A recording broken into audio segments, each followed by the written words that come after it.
মোটামুটি সারা বছর জুড়েই কিন্তু সিলেটে পর্যটক থাকে এবং অন্যান্য দেশের অন্যান্য পর্যটন কেন্দ্রগুলোর মতো ঠিক মৌসুমি পর্যটনের অবস্থাটা সিলেটে নয়। সিলেটে সারা বছরই পর্যটক থাকে, কিন্তু ৩ দফা বন্যা, এরপর আন্দোলন, সহিংসতা, কারফিউ সবকিছু মিলে এখন সিলেটে একেবারেই পর্যটক শূন্য অবস্থা চলছে, পর্যটক খরা চলছে। কি অবস্থা সেটি জানার জন্য আমাদের সাথে অতিথি হিসেবে যুক্ত আছেন গ্র্যান্ড সেলিম হোটেল অ্যান্ড রিসোর্টের চেয়ারম্যান সেলিম আহমেদ এবং একই সঙ্গে আমাদের প্রতিনিধি হোসাইন আহমেদ সুজাত যুক্ত হচ্ছেন সিলেট থেকে। প্রথমে আমরা আমাদের প্রতিনিধি সুজাতের কাছে জানতে চাইব যে সুজাত, কি অবস্থা চলছে সিলেটে? শুরুতেই কারফিউর খবর একটু করে জানাবেন যে কারফিউ কটা থেকে কটা পর্যন্ত শিথিল থাকছে এবং পর্যটনের কি অবস্থা সিলেটে?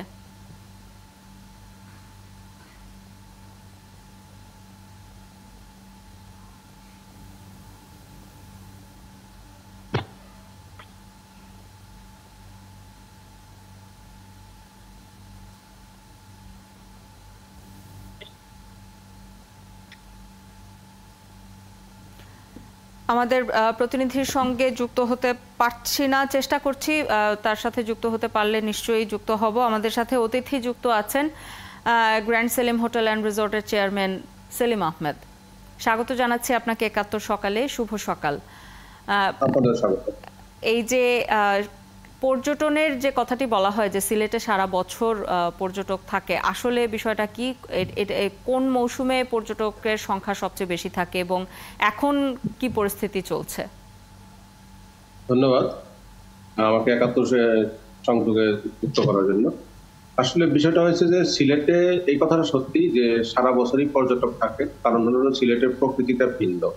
এটা যে বাংলাদেশের যে ষড়ঋতুর দেশ, সেই ষড়ঋতুটা দেখতে হলে আপনাকে সিলেটেই আসতে হবে। যেমন সিলেটে বর্ষায় একটা রূপ থাকে, যেমন রাতারগোল, তারপরে আপনার জাফলং, লালাখাল, সাদা পাথর, এগুলো বর্ষায় পানিতে পরিপূর্ণ থাকে, যেখানে পর্যটকরা নৌকা নিয়ে বিভিন্ন জায়গায় ঘুরতে পারে এবং এর সৌন্দর্য উপভোগ করতে পারে। একই সাথে ওপারের ভারত থেকে যে বড় বড় পাহাড়গুলো আছে, সেই পাহাড় থেকে যে ঝর্ণাগুলো নেমে আসে, সাদা মুক্তোর মতো লাগে যে পানিটা নেমে আসে ঝর্ণা থেকে, এটা কিন্তু এই বর্ষাতেই উপভোগ করা যায়, অন্য কোনো সময় না। এবং বর্ষাতে আমাদের যদি ধরি যে মৌলভীবাজার জেলার শ্রীমঙ্গলে বিভিন্ন চা বাগানগুলো আছে, এটা একটা ভিন্ন প্রকৃতি ধারণ করে, সবুজ, এতটুকু সবুজ মনে হয় যে এটাকে মনে হবে যে কোনো গালিচা, সবুজের গালিচা বিছিয়ে দিয়ে এখানে রাখা হয়েছে। মানে চা বাগানগুলো এতটা সুন্দর থাকে, পাহাড়গুলোর যে গাছগুলো থাকে এগুলো নতুন জীবন পায়, নতুন জীবন পাওয়াতে এখানে আরেকটা সৌন্দর্য আসে। এবং শীতের সময় যদি আপনি আসেন তখন দেখবেন যে এটা আরেকটা রূপ। এই বর্ষার পানি শুকিয়ে গিয়ে যে হাওর গুলো আছে, তারা যখন জেগে উঠে তখন মাঠের পর মাঠ, সবুজ সোনালী ধান এখানে থাকে।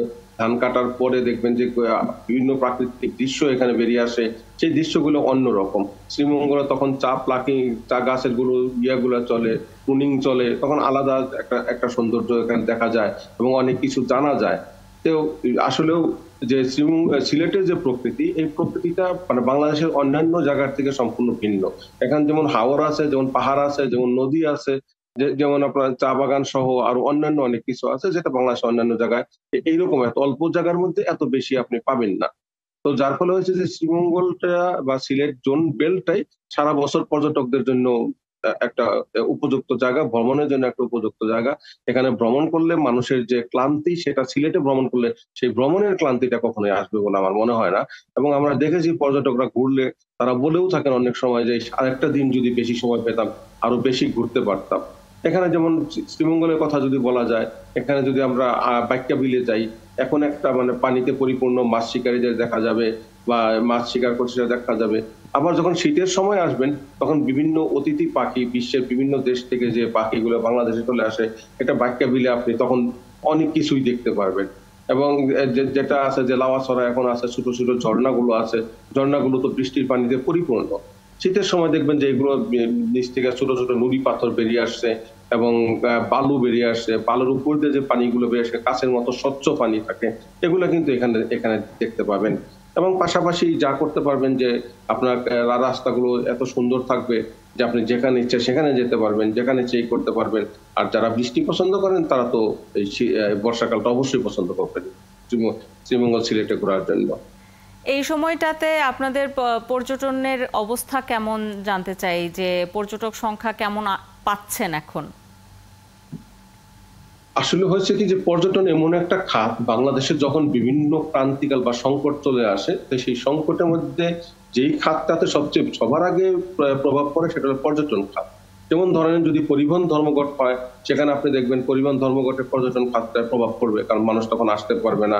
আমরা দেখেছি বিগত নির্বাচনের আগে যে একটা পরিস্থিতি তৈরি হয়েছিল, তখন কিন্তু পর্যটকরা শ্রীমঙ্গলে বা সিলেটে আসতে পারে নাই। তারপরে ধরেন এই যে বর্তমান সময়টা, এটা মে মাসে সিলেটে 3 দফা বন্যার কারণে পর্যটক শূন্য ছিল। পাশাপাশি যখন আমরা এখনকার যে রাজনৈতিক পরিস্থিতি, আমাদের গত 17 তারিখে একটা বন্ধ ছিল, বন্ধের কারণে আমাদের বেশ প্রায় অধিকাংশ হোটেলেই প্রায় 50 ভাগের মতো বুকিং ছিল। কিন্তু পরবর্তীতে দেখা গেছে যখন এই একটা 1 তারিখ থেকে পরীক্ষা, এইচএসসি পরীক্ষা প্লাস যেমন একটা কোটা আন্দোলন যেটা যখন আস্তে আস্তে জোর পেল, তখন কিন্তু আমাদের সেই বুকিং গুলো ক্যান্সেল হয়ে গেল। বুকিং সব ক্যান্সেল হয়ে এখন বর্তমানে যে অবস্থা আছে, অধিকাংশ হোটেলে পর্যটক শূন্য, কোনো পর্যটক নেই, আমরা পর্যটকের অপেক্ষায় বসে আছি। তো এই অবস্থা যেটা হয়েছে, আমি যেটা জানি, যেটা খোঁজ নিয়েছি, যে পর্যটকের অভাবে অনেক হোটেলগুলো তাদের কর্মীদের সময় মতো বেতন দিতে পারেনি। অনেকে এই 2 মাসে এখনো অনেকেই, যেমন অনেকেই আমরা এখন পর্যন্ত জুন মাসের বেতন এখন আমরা পরিশোধ করতে পারিনি, হিমশিম খাচ্ছি।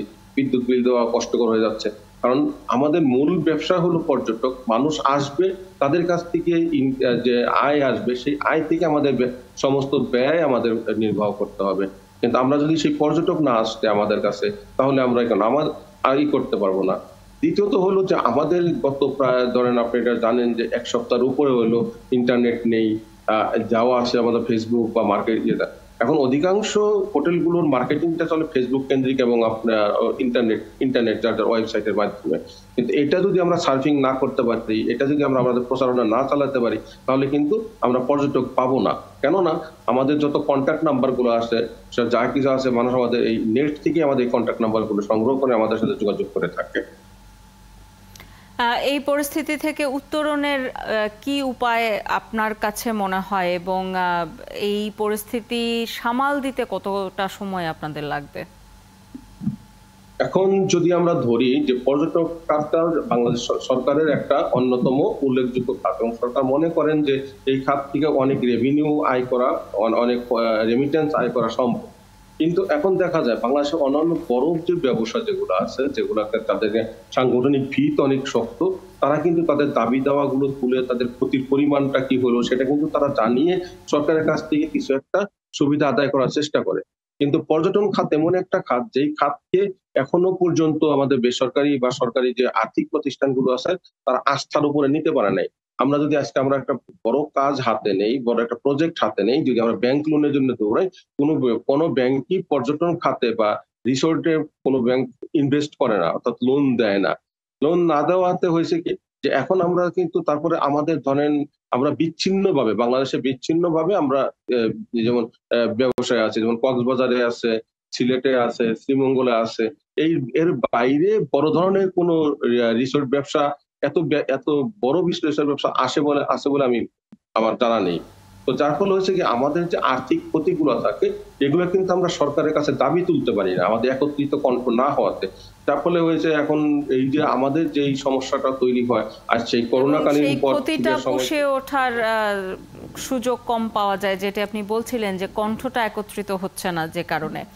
আপনাকে অসংখ্য ধন্যবাদ আমাদের সাথে যুক্ত হবার জন্য। আমাদের সাথে যুক্ত হয়েছিলেন গ্র্যান্ড সেলিম হোটেল অ্যান্ড রিসোর্টের চেয়ারম্যান সেলিম আহমেদ।